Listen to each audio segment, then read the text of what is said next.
Back on the MSG 150 at home presented by Chase. It's been 20 years since the Devils won their second Stanley Cup title. Jason Arnott, a vital cog in winning that second title. In fact, he won the series for the Devils in the second overtime of Game 6 against Dallas. And Jason now joins us from Dallas. Thanks so much for joining us, Jason. It's great to see you. Yeah, thanks for having me. So what has the passage of time done to those great memories that you must have of what happened during that cup run and then ultimately winning the championship? Every day, I think it goes over in your mind, driving down the road. Anytime I'm sitting in a tree stand hunting, always look back at those memories. And it feels like it was just yesterday. I mean, we had our big reunion this past year. And then just with all my buddies texting, families texting when the date actually came up, and just brought back a lot of memories, went back and watched the video, and got goosebumps and tears in the eyes again. Same for me. It feels like it was yesterday. It was my first year as a beat writer, as a sports writer back then, and I still have the story. Jason, he saves all his articles, just so you know, every single one.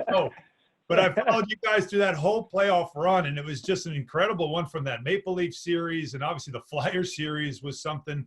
And then, of course, the finals being up 3-1 and being close to winning it at home. And, I mean, just so much to get into with you. But let's start with the fact that you had the best record in the East, and then Lou Lamoriello makes the move to change the coach, and Robert Ftorek out and Larry Robinson in. And just what was that like from a team aspect, where you guys were right before the playoffs having a coaching change?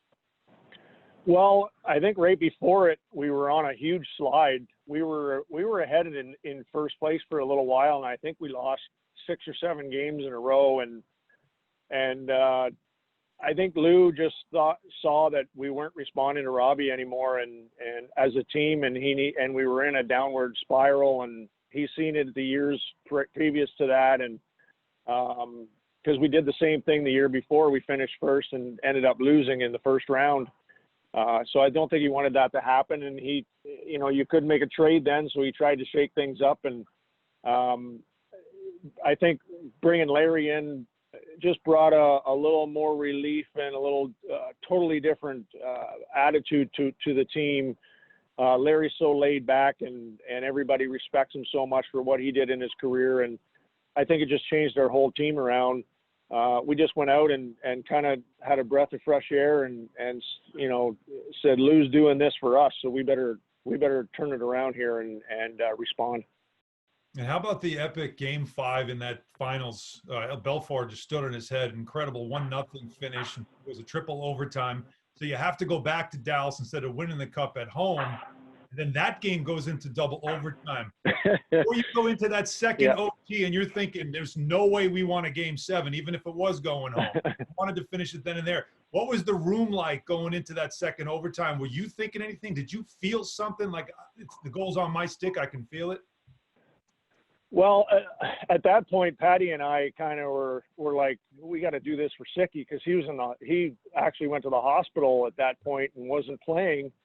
And I didn't say a whole lot in the dressing room because I had to go out and sit in the penalty box for the second overtime. So it was, I could feel everybody kind of staring at me and not really talking to me, just letting me be. And man, I just kept thinking, please don't let me be the guy that makes it go back to Game 7 and for taking a penalty in overtime.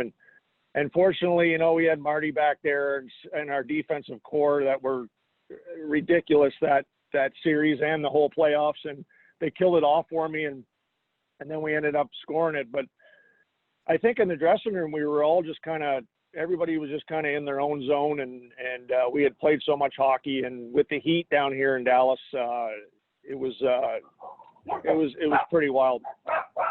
Jason, you mentioned your line mates there briefly, Patrick Elias and Peter Sikora. You got a little friend there in the background as well. So you and Patrick Elias and Peter Sikora formed the A-line. It was a phenomenal line. What was so important to your success? Why were you guys so successful?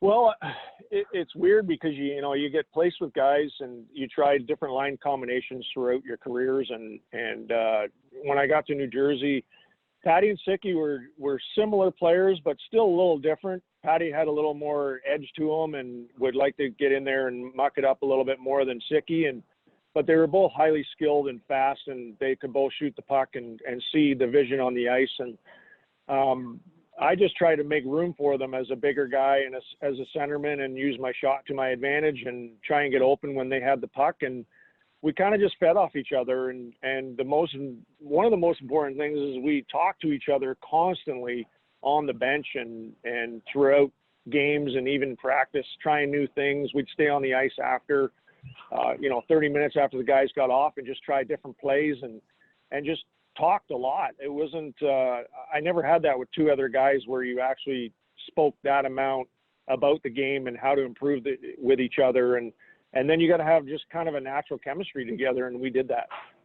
Chemistry is everything, obviously. Take us through, of course, the goal and the pass by Patrick. That was, I believe, if I remember right now, I was lucky enough. So what I did between intermissions is I said, forget it, I'm off deadline. I'm going down ice level. I want to see this thing happen.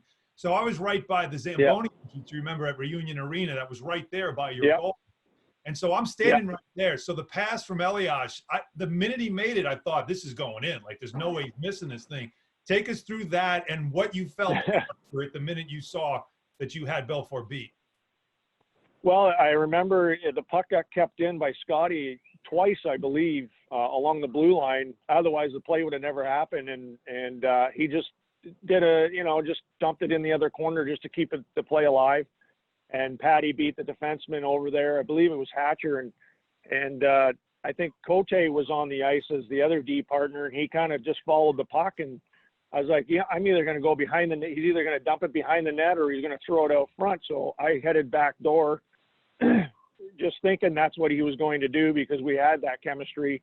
And he spun around and threw it out in the middle of the ice. And for me, it was a reactionary thing. It wasn't, I didn't get nervous. I didn't fluster. It just was one of those reactionary that you do every day in practice. And it was kind of the only way we were going to beat Eddie in that game is backdoor side to side pass and get him down and out.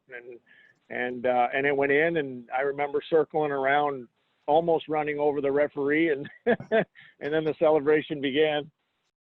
It was a yard sale. You had gloves and the stick flying. Yeah, I didn't know. I had to get it all off because I saw Scotty's big mitts come over and grab onto me. I'm like, I'm not going to be able to throw anything else with him grabbing onto me. So it was, you didn't really realize it until after we were all celebrating and everything kind of calmed down on the ice that actually happened and we actually won. So it was an amazing series and quite a run for us that year. We went through a lot of adversity and came out of a lot of different mental parts of the game that you never thought you'd go through. And that's just as draining as the physical part. And that summer, I remember just taking a breath going, man, I need a little more time off here. It was a long series. Great memories indeed. Jason, when you look at what's going on currently, what do you think about the NHL's plan to return to play? And if you were playing, how would you approach everything? Well, I'm sure the guys want to get back on the ice. I remember during the lockouts, we were just itching to get back on, and especially because they didn't even get to finish the season. As long as everybody stays safe and stays healthy and gives the guys a little bit of prep time and during camp to get their legs back in, I think the biggest thing is staying safe and healthy and staying injury free. I know, when you have that amount of time off the ice, your groins and your hips and your legs get a little tight no matter what you do off the ice. And so as long as they give them a little bit of time I think it's great. I think we need to have some sports back on the air, and I'm sure the guys are really looking forward to it. Jason, we know you've had a lot of great success post-career in real estate. Do you have any tips for Alan and I? No, I've just been I've been a little lucky here and there, and building houses and stuff with my wife has been a lot of fun, and she's really good at it. So I can't take any of the credit. I just kind of go along with it, and we actually work well together. I do the architecture stuff and she does the design, and we built some pretty cool homes. And so that's kind of what I'm doing now. It sounds like a show that should be on TV one day. You know what? Everybody has told us that we need to be on TV, but I don't think the world wants to see us argue every day about everything. So yeah, we've been told that we need to start our own TV show with all these other shows showing how to build homes and doing all that. So we'll see. Well, you're on TV now with us. It's so great to see you. Thanks for the memories, Jason. We'll see you soon, all right? Yeah, thanks, guys. Thanks for having me. Great to go down memory lane with you. And speaking of going down memory lane, that's what we're going to do with Latrell Sprewell when we come back next here on the MSG 150 at Home presented by Chase, talking about Sprewell's years with the Knicks right after this.